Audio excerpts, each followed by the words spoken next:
Hello everyone, welcome to only success. I am Shivani Chauhan. इस video में हम क्लास 10th हिंदी की बुक का चैप्टर 3 साना साना हाथ जोड़ी के क्वेश्चन आंसर्स देखने वाले हैं। तो पहला क्वेश्चन है, झिलमिलाते सितारों की रोशनी में नहाया गंगटोक लेखिका को किस तरह सम्मोहित कर रहा था। तो जो गंगटोक रात के समय बहुत ही ज़्यादा खूबसूरत लग रहा था, तो मतलब लेखिका को कैसे वो अपनी तरफ अट्रैक्ट कर रहा था। तो देखिए इसका आंसर है, रात के अंधेरे में सितारों से नहाया हुआ गंगटोक लेखिका को जादुई एहसास करवा रहा था। उसे यह ऐसा सम्मोहित कर रहा था कि मानो उसका अस्तित्व स्थगित सा हो गया हो, सब कुछ अर्थहीन सा था। देखिए ये सब कुछ जो है उनके लिए अर्थहीन सा था, ऐसा लग रहा था जैसे कि कुछ है ही नहीं, सब कुछ अर्थहीन सा हो गया था। उसकी चेतना शून्यता को प्राप्त कर रही थी, वह सुख की अतीन्द्रियता में डूबी हुई थी और जादुई उजाले में नहा रही थी जो आत्मिक सुख प्रदान कर रही थी। तो उसको मतलब इतना अच्छा लग रहा था ना वहाँ पर कि ऐसा लग रहा था सब कुछ बिल्कुल जैसे उसके मन में एकदम शांति आ गई थी आसपास, बस वो उस पल में रह करके उसको एंजॉय कर रही थी। क्वेश्चन 2 है, गंगटोक की मेहनतकश बादशाहों का शहर क्यों कहा गया है।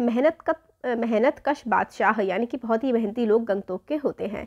गंगटोक को मेहनतकश बादशाहों का शहर इसलिए कहा गया है क्योंकि यहाँ के लोग बहुत मेहनती हैं और उनकी मेहनत ही है जिसकी वजह से आज भी गंगटोक अपने पुराने स्वरूप को कायम रखे हुए है। पहाड़ी क्षेत्र के कारण पहाड़ों को काटकर रास्ता बनाना पड़ता है। पत्थरों पर बैठकर औरतें पत्थर तोड़ती हैं, उनके हाथों में कुदाल व हथौड़े हैं।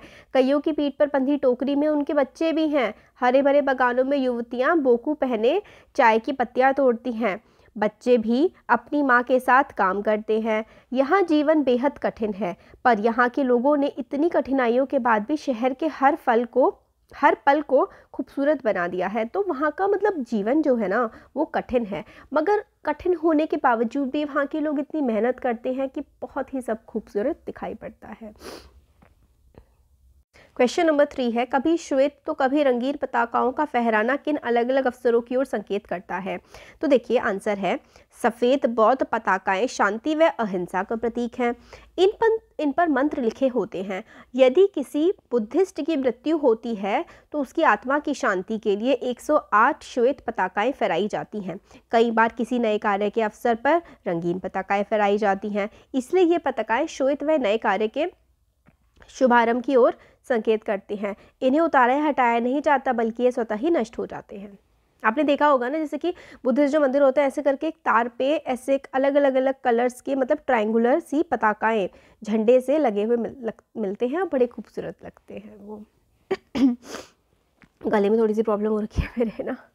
क्वेश्चन नंबर 4 है, जितेन नॉर्गे ने लेखिका को प्रकृति, वहाँ की भौगोलिक स्थिति एवं जनजीवन के बारे में क्या महत्वपूर्ण जानकारी दी। तो जितेन नॉर्गे ने लेखिका को निम्नलिखित महत्वपूर्ण जानकारी दी। तो जितेन ने क्या क्या महत्वपूर्ण जानकारी दी प्रकृति के बारे में। सिक्किम एक पहाड़ी क्षेत्र है, यहाँ जगह जगह पर पाइन और धूपी के खूबसूरत नुकीले पेड़ हैं। रास्ते वीरान, संकरे, जलेबी की तरह घुमावदार हैं। थोड़ी थोड़ी दूरी पर झरने बह रहे हैं। घाटियों का सौंदर्य अद्भुत है। यहाँ की खूबसूरती की तुलना स्विट्जरलैंड की खूबसूरती से की जा सकती है। गंगटोक से 149 किलोमीटर की दूरी पर युंगयांग है। यहाँ फूलों से लदी वादियाँ हैं। रास्ते में कवि लॉन्गस्टॉक है जहाँ गाइड फिल्म की शूटिंग हुई थी। थोड़ा ऊपर हिमालय पर्वत है। यहाँ के लोग बहुत मेहनती हैं। स्त्रियाँ व बच्चे सब काम करते हैं। स्त्रियाँ स्वेटर बुनती हैं, घर संभालती हैं, खेती करती हैं, पत्थर तोड़ तोड़ कर सड़कें बनाती हैं, चाय की पत्तियाँ चुनने बाग में जाती हैं, बच्चों को अपनी कमर पर कपड़े में बांध कर रखती हैं। बच्चे पढ़ने के लिए 3 से 4 किलोमीटर चलकर स्कूल जाते हैं। शाम को अपनी माँ के साथ काम करते हैं। उनका जीवन बहुत श्रम साध्य है, मतलब बहुत मेहनत करते हैं वो लोग अपनी पूरी लाइफ में।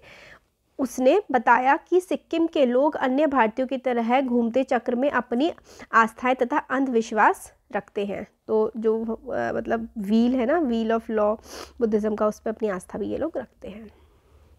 क्वेश्चन नंबर 5 है, लॉन्ग स्टॉक में घूमते चक्र को देखकर लेखिका को पूरे भारत की आत्मा एक सी क्यों लगी।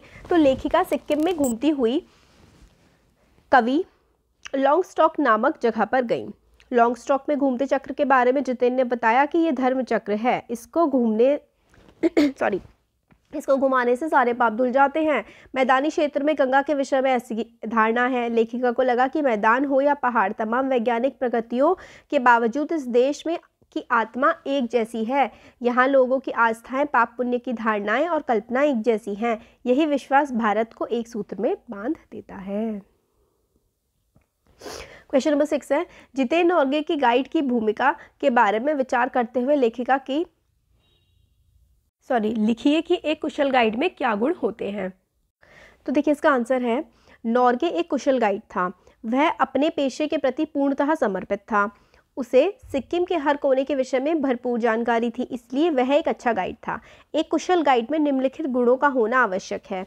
एक गाइड को अपने देश व इलाके के कोने कोने से भली भांति परिचित होना चाहिए, अर्थात उसे संपूर्ण जानकारी होनी चाहिए। उसे वहाँ की भौगोलिक स्थिति, जलवायु व इतिहास की संपूर्ण जानकारी होनी चाहिए। एक कुशल गाइड को चाहिए कि वो अपने भ्रमणकर्ता के हर प्रश्न का उत्तर दे सके।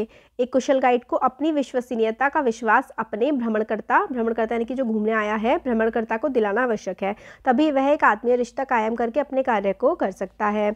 एक कुशल गाइड की वाणी को प्रभावशाली होना आवश्यक है। इससे पूरी यात्रा प्रभावशाली बनती है और भ्रमणकर्ता की रुचि भी बनी रहती है।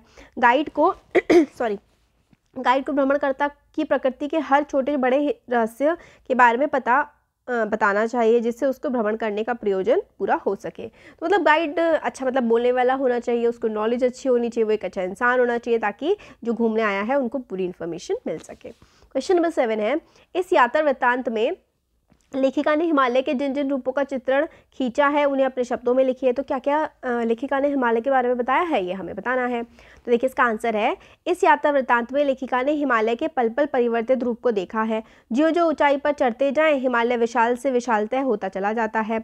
हिमालय कहीं चटक हरे रंग का मोटा कालीन ओढ़े हुए हो, कहीं हल्का पीलापन लिए हुए प्रतीत होता है।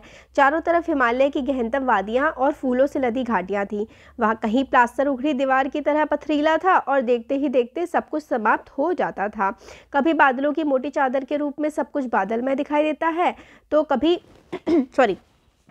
कुछ और कटाओं से आगे बढ़ने पर पूरी तरह बर्फ से ढके हुए पहाड़ दिख रहे थे। चारों तरफ दूध की धार की तरह दिखते हुए जल प्रताप थे, तो कहीं चांदी की तरह कौंद मारती तिस्ता नदी, जिसने लेखक के हृदय को आनंद से भर दिया। लेखिका के हृदय को स्वयं को इस पवित्र वातावरण में पाकर वह भाव विभोर हो गई, जिसने लेखिका के हृदय को काव्य में बना दिया। प्रकृति के उस अनंत और विराट स्वरूप को देखकर लेखिका को कैसी अनुभूति होती है। तो प्रकृति के उस अनंत और विराट स्वरूप को देखकर लेखिका को लगा कि इस सारे परिदृश्य को अपने भीतर समेट ले। लेखिका चित्र लिखित सी माया और छाया के अनूठे खेल को भर भर आंखों से देखती जा रही थी। उसे लगा कि प्रकृति उसे सयानी बनाने के लिए जीवन रहस्य को खोलने पर तुली हुई है। इन अद्भुत और अनूठे नज़ारों ने लेखिका को पल भर में ही जीवन की शक्ति का अनुभव प्रदान कर दिया। उसे ऐसा लगा कि वह महानगर की परापार से दूर बहती धारा बनकर रह गई हो और उसके मन की सारी तामसिकताएं और वासनाएं इस निर्मल धारा में नष्ट हो गई। मतलब लेखिका को ऐसा लग रहा था कि उसके मन की सारी बुराइयां अब खत्म हो रही हैं और अब वो पवित्र हो रही हैं। क्वेश्चन नंबर 9 है, प्राकृतिक सौंदर्य के अलौकिक आनंद में डूबी लेखिका को कौन कौन से दृश्य झकझोर गए। तो इसका आंसर है, लेखिका हिमालय यात्रा के दौरान प्राकृतिक सौंदर्य के अलौकिक आनंद में डूबी हुई थी, परंतु जीवन के कुछ सत्य जो इस आनंद से भूल चुकी थी। अकस्मात वहाँ से जनजीवन ने उसे झंझोर दिया। वहाँ कुछ पहाड़ी औरतें जो मार्ग बनाने के लिए पत्थरों को तोड़ रही थी, उनकी आटे सी कोमल काया पर हाथों में कुदाल व हथौड़े थे। कईयों की पीठ पर बच्चे बंधे हुए थे। उनको देखकर लेखिका को बहुत दुख हुआ और ये हमारे भ्रमण के लिए हिमालय की इन दुर्गम घाटियों में मार्ग बनाने का कार्य कर रही हैं, जहाँ पर जान कब जाए कोई नहीं जानता। इनके लिए यह भोजन मात्र पाने का साधन है और हमारे लिए मनोरंजन का। दूसरी बार उनकी जादुई निंदा तब टूटी जब उन्होंने पहाड़ी बच्चों को उनसे लिफ्ट मांगते देखा।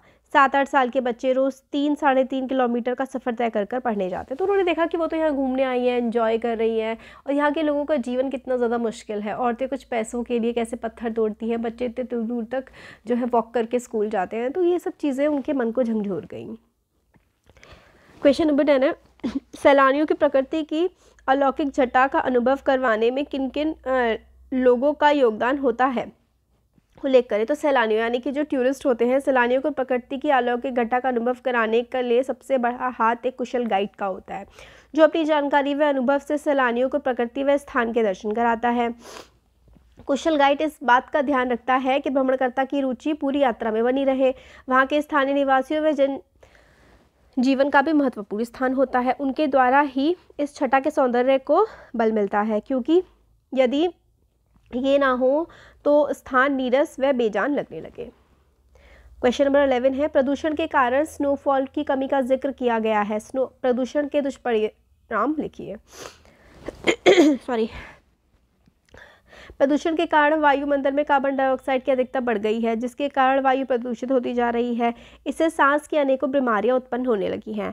जलवायु यानी कि हवा पर भी इसका बुरा प्रभाव देखने को मिल रहा है, जिसके कारण कहीं बारिश की अधिकता हो जाती है, कहीं सूखा पड़ जाता है। जल प्रदूषण के कारण स्वच्छ जल पीने को नहीं मिल पा रहा, परिणाम स्वरूप अनेकों बीमारियां जन्म ले रही हैं।